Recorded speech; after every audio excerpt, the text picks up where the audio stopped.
The porcelain cup slid from Lena's fingers and exploded across the hardwood, a constellation of sharp fragments and lukewarm coffee. Her eyes went wide and fixed on me, her mouth open in a soundless intake as if my words had cut through her ribs. "Practicing for when you're gone," I repeated, my voice low and bitter, each word laced with months of peeling back her lies. The air in our small kitchen felt heavy, almost suffocating. The refrigerator's faint hum was the only thing brave enough to break the hush. It began with a text, nothing overtly suspicious, just a name. Elliot, glowing on her phone at 2 a.m. while she slept, her face lit by the screen. At first I dismissed it. A co-worker, a friend, nothing more. But the name kept returning, a splinter under my skin. Over the following weeks, the messages multiplied. "Elliot, meet me at 7. Elliot, you free tonight?" Each ping was a tiny cut, small enough to ignore, sharp enough to fester. I didn't confront her right away. I told myself I was imagining things. Love, I argued, shouldn't turn into suspicion. But love can blind you until the truth is shouting. Lena's hands trembled as she crouched to pick up the broken pieces, her breath hitching. "James, what are you talking about?" she asked, voice soft and pleading, but it cracked in a way that gave her away. I leaned against the counter, arms crossed, my heart thudding. The kitchen smelled of burnt toast and her lavender perfume. Once comforting, now just another lie hanging in the air. "Don't," I said flat and final. "Don't play dumb. I saw the messages. I saw the pictures." Her head snapped up, her face draining of color, as if I'd siphoned the blood from her. The photos weren't explicit in a courtroom kind of way, but they were intimate. Her and Elliot in a dim bar, her hand on his arm, a smile that was too warm, too unguarded, another than a park, her head resting on his shoulder, autumn leaves framing them like a postcard. I'd found them in a hidden folder on her phone, a digital vault she assumed I'd never find. But suspicion is a thief that steals sleep, reason, trust. I'd broken into that vault 2 nights before, my hands shaking as I scrolled through each betrayal. "I can explain," she whispered, barely audible, fingers gripping a shard hard enough to draw a thin line of blood. She didn't notice the blood. I did. Seeing it against her pale skin twisted something in my gut. Part of me wanted to kneel and bind the cut, to pretend everything could be a misunderstanding. Another part, darker and louder, wanted to scream, to smash more than a cup, then explain. I said, my voice cold though inside I was falling apart. What if I was wrong? What if I'd misread everything and turned innocent moments into proof of betrayal? But the signs were there, weren't they? Late nights at work. A new password on her phone. The way her laughter felt forced when we spoke about our future. I'd rationalize it all. Stress, she'd said. Just stress.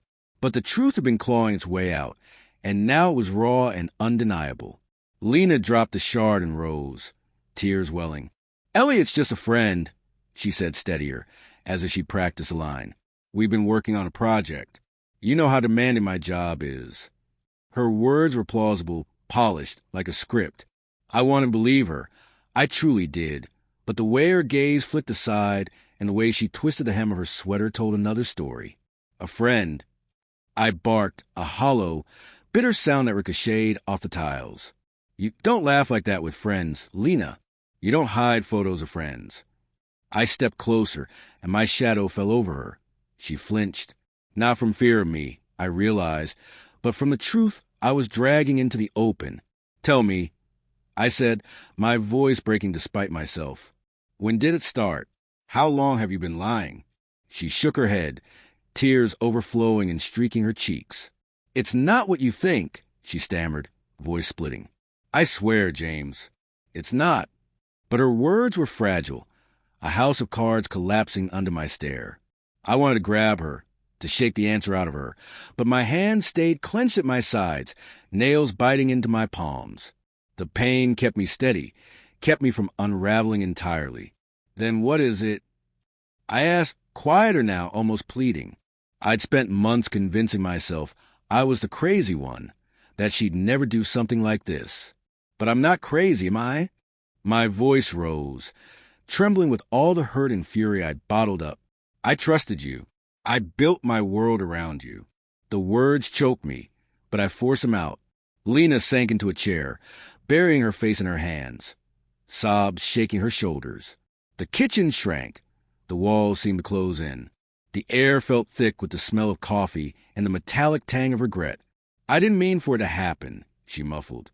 He was there when I felt so alone. You were always working, always distant. I didn't know how to reach you. Her confession landed like a blow, not because it was cruel, but because it carried a shard of truth. I had been distant, swallowed by my job and the pressure to provide. But that didn't excuse this. It didn't erase the nights I'd lain awake wondering why she felt light years away even when she was beside me. So you turned to him? I asked, my voice raw. You let him in. You let him take what was ours. It wasn't like that, she said, lifting her head, eyes rimmed red and pleading. It was a mistake. A moment. I stopped it before it went too far. But her words sounded hollow to both of us. A moment was too much. A moment changed everything. Silence taut in between us, unbearable. I wanted to forgive, to rewind time, to erase the photos and the pain. But trust, once fractured, doesn't snap back clean. I turned away, my gaze falling to scattered cup pieces, like the shards of our shared life.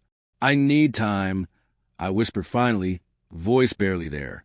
I can't do this right now. As I walked out, her sob followed me, sharp, piercing. I didn't look back. The door clicked shut and cold night air hit my face. Faint rain sent on the breeze. I stood alone, the weight of betrayal pressing down. Then my phone pinged, a message from an unknown number. I'm sorry you had to find out this way. She deserves better. Attached was a photo, Lena and Elliot kissing, time-stamped last night. My knees buckled. The world lurched as the final piece fell into place. She hadn't stopped it. She'd been lying even now. The chill wasn't just outside anymore. It had settled in me, permanent and unyielding. I'd been practicing for when she was gone, but she was already someone else's,